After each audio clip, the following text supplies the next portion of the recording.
Shalom, salam sejahtera di dalam kasih Tuhan Yesus Kristus buat kita semua. Salam sehat, jumpa lagi bersama saya di channel Pedoman Hidup Kristiani. Melalui channel ini, saya akan membagikan kebenaran firman Tuhan buat kita semua. Dan saya percaya melalui firman Tuhan, saudara akan dikuatkan dan diberkati senantiasa.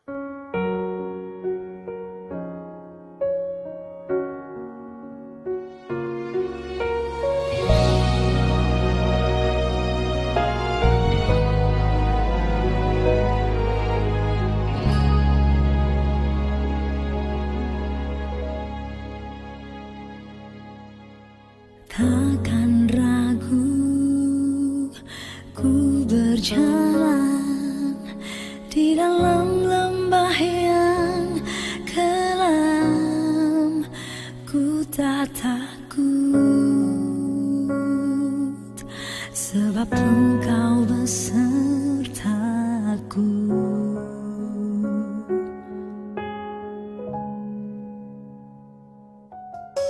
Segala yang Kau izinkan terjadi dalam hidupku, ku percaya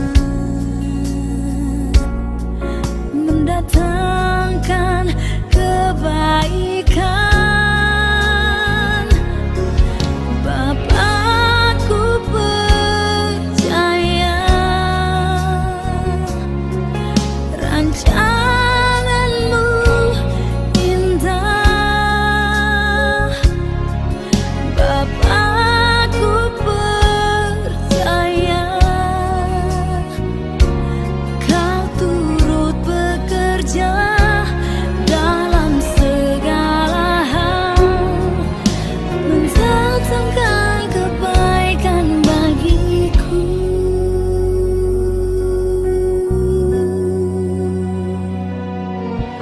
Segala yang Kau izinkan terjadi dalam hidupku,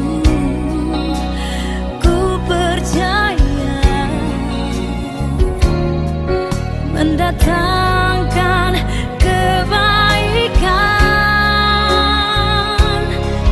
Bapa, ku percaya rancangan-Mu indah. Bapa, ku percaya Kau turut bekerja dalam segala hal, mendatangkan kebaikan bagiku.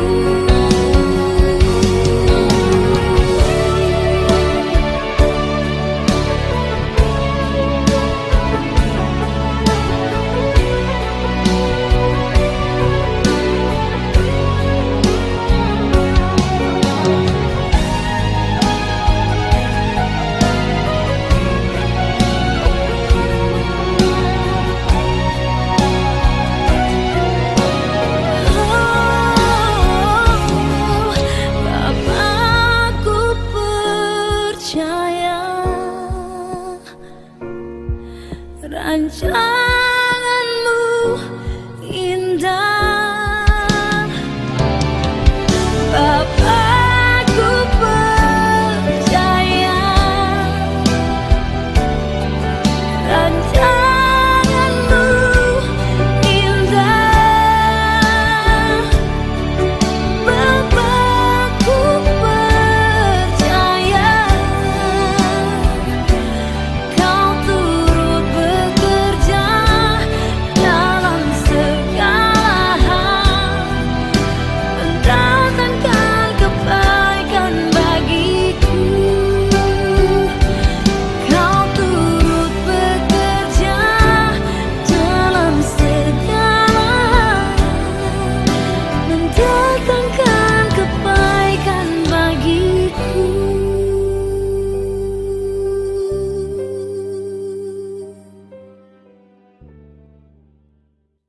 Haleluya.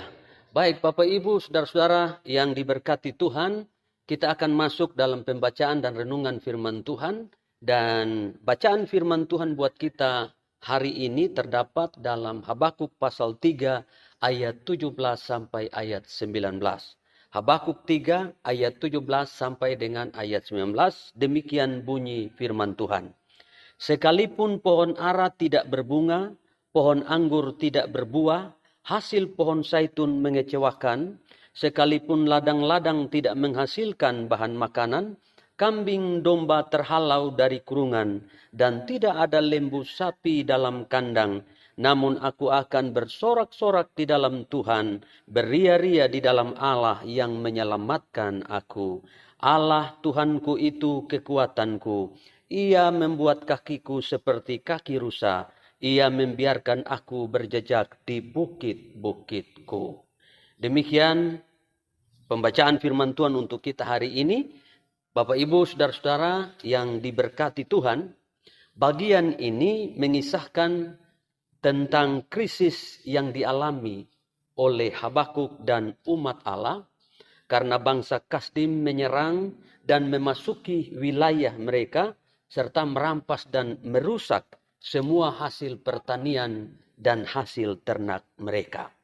Nah, kita tahu bahwa pada zaman itu ladang dan ternak menjadi sumber ekonomi yang paling diandalkan.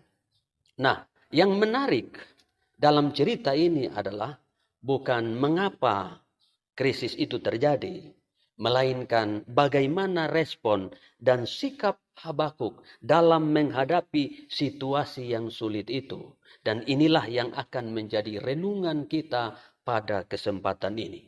Ada dua hal penting yang akan kita pelajari. Yang pertama, di tengah krisis, Habakuk memilih untuk bersukacita di dalam Tuhan. Ayat 17 dan ayat 18 dari pembacaan firman Tuhan hari ini berbunyi, sekalipun pohon ara tidak berbunga, pohon anggur tidak berbuah, hasil pohon zaitun mengecewakan, sekalipun ladang-ladang tidak menghasilkan bahan makanan, kambing domba terhalau dari kurungan, dan tidak ada lembu sapi dalam kandang. Namun aku akan bersorak-sorak di dalam Tuhan, beria-ria di dalam Allah yang menyelamatkan aku. Wow, puji Tuhan.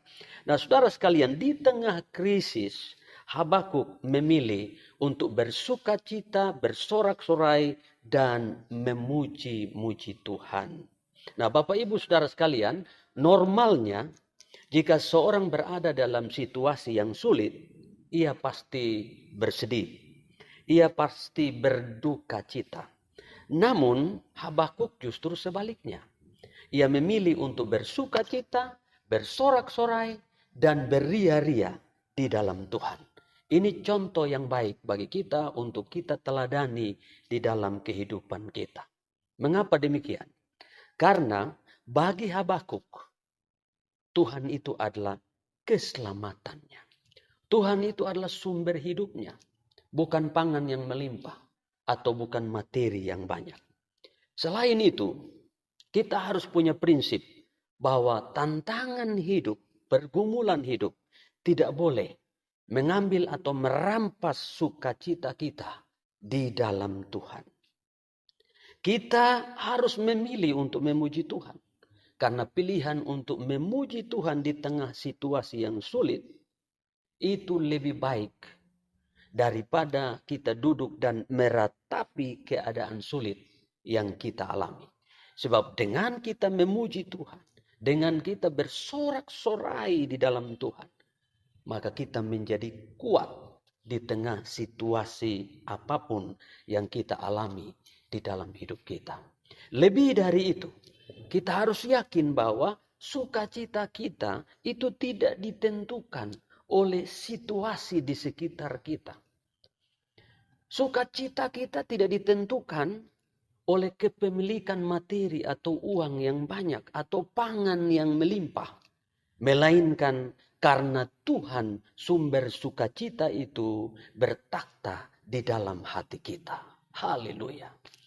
Nah, kebenaran yang kedua, Habakuk tahu bahwa krisis adalah bagian dari sekolah kehidupan.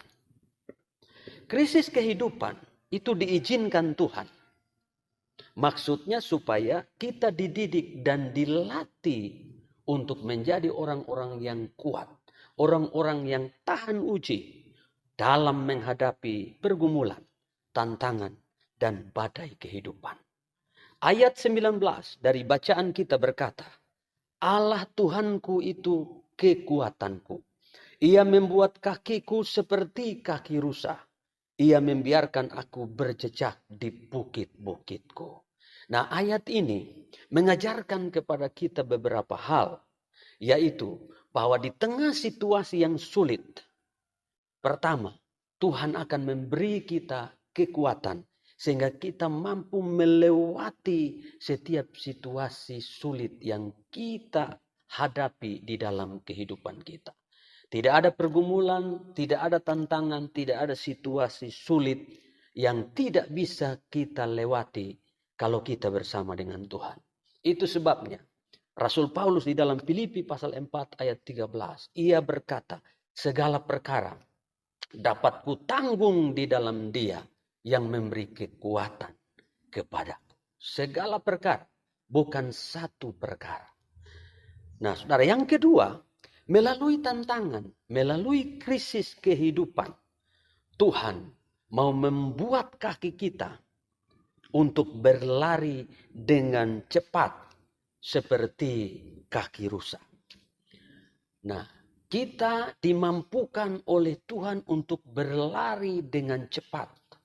Bukan berlari menghindari tantangan, tapi berlari untuk menggapai kesuksesan.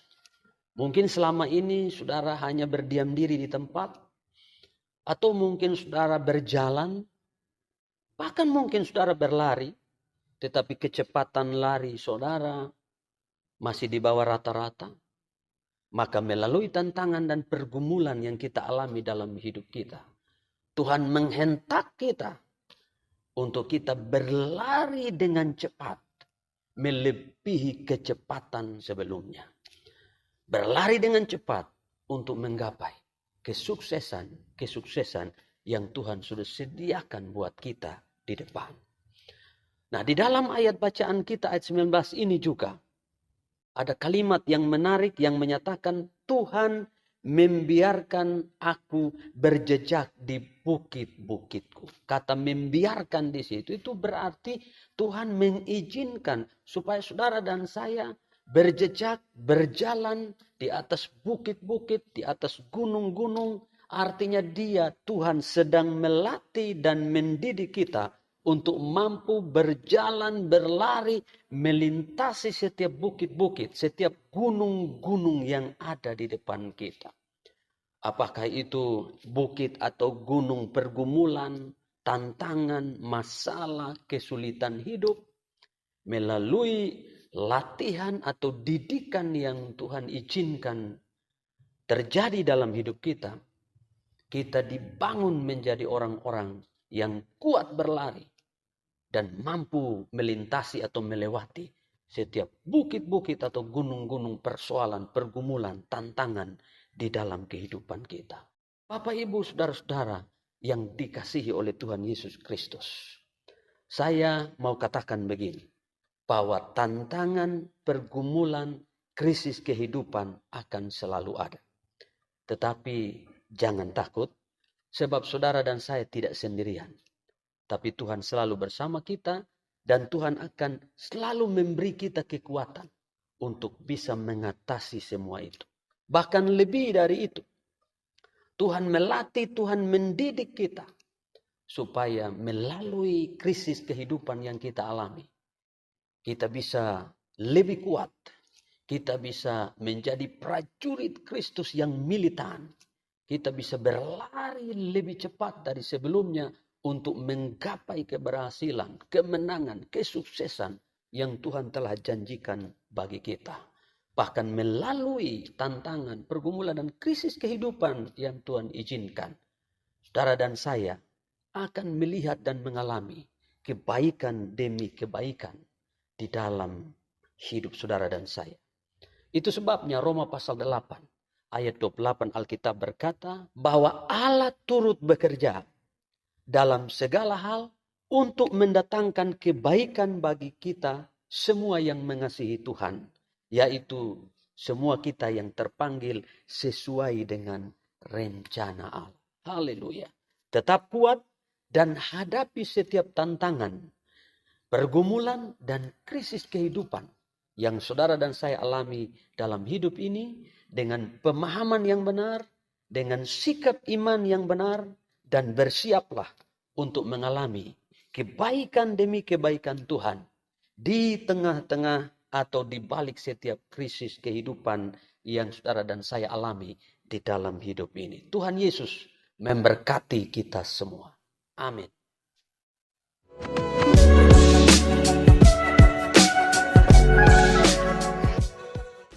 Baik Bapak Ibu, saudara-saudara yang diberkati Tuhan, kini saatnya saya mengajak kita untuk sehati di dalam doa. Mari kita berdoa.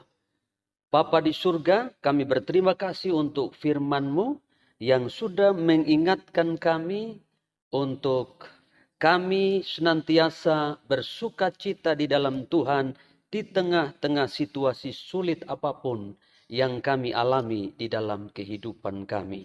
Kami juga diingatkan Tuhan bahwa krisis kehidupan diizinkan Tuhan untuk melatih kami menjadi kuat, melatih kami menjadi orang-orang yang bertahan menghadapi setiap tantangan, pergumulan, dan badai kehidupan. Dan kami percaya Tuhan tidak membiarkan kami sendirian, tapi Tuhan selalu bersama kami dan memberi kami kekuatan untuk melewati setiap tantangan dan pergumulan di dalam kehidupan kami. Bahkan lebih dari itu, kami akan melihat kebaikan demi kebaikan Tuhan dinyatakan di dalam hidup kami. Hamba berdoa untuk setiap mereka yang mendengarkan renungan firman Tuhan hari ini. Tuhan, kuatkan mereka yang sedang dalam pergumulan. Dalam nama Tuhan Yesus, kekuatan Tuhan turun atas setiap mereka. Sukacita Tuhan turun atas setiap mereka. Kami percaya firman Tuhan yang kami dengar hari ini sudah digenapi di dalam kehidupan setiap kami. Dalam nama Tuhan Yesus, kami berdoa dan mengucap syukur dan menyambut berkat Tuhan melalui firman Tuhan yang kami terima hari ini. Haleluya. Amin.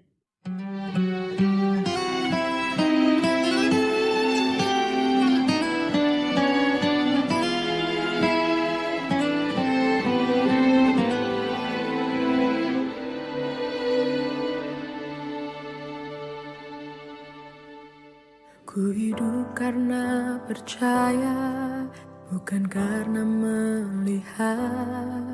Kau menjawab dengan cara yang heran. Ku letakkan imanku seturut kehendak-Mu. Kau berdaulat atas hidupku. Sekalipun pohon ara tak menghasilkan, sekalipun tak ada yang dapat disimpan, namun hatiku percaya